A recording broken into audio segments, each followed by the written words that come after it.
कोशिकाओं की रचना structure of cell. कोशिका के ऊपर एक आवरण होता है। कोशिका देखने में एक पैक के समान दिखाई पड़ती है। प्रत्येक कोशिका के 3 भाग होते हैं। कोशिका का लाभ भित्ति, सेल मेम्ब्रेन और सेल वॉल। कोशिका द्रव, साइटोप्लाज्म, केंद्रक, न्यूक्लियस। कोशिका भित्ति, सेल वॉल, यह कोशिका के बाहर का आवरण होता है। इसे प्लाज्मा मेम्ब्रेन या द्रव झिल्ली भी कहा जाता है। इसकी उत्पत्ति कोशिका द्रव साइटोप्लाज्म से होती है, जो एक गाढ़ा तरल पदार्थ के रूप में होता है। इसके चारों तरफ फैला हुआ भाग कोशिका द्रव साइटोप्लाज्म कहलाता है। कोशिका भित्ति के कार्य।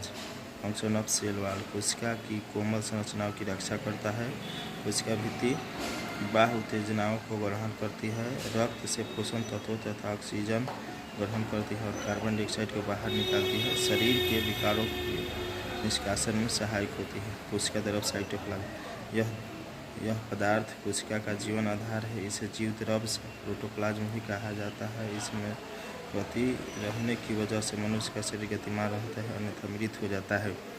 इसी पर कोशिका की समस्त जीवन क्रियाएं वृद्धि, श्वसन, गतिशीलता, पाचन, उत्सर्जन, चयापचय, उत्तेजनशीलता तथा प्रजनन आदि निर्भर करती है। इसके नष्ट हो जाने से समस्त जैविक क्रियाएं रुक जाती हैं।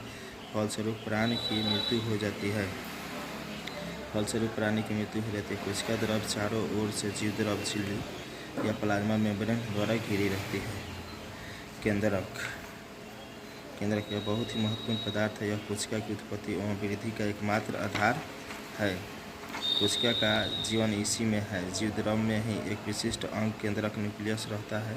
केंद्रक ही सभी क्रियाओं का संचालक होता है। किसी कोशिका में एक से ज़्यादा केंद्रक भी होते हैं।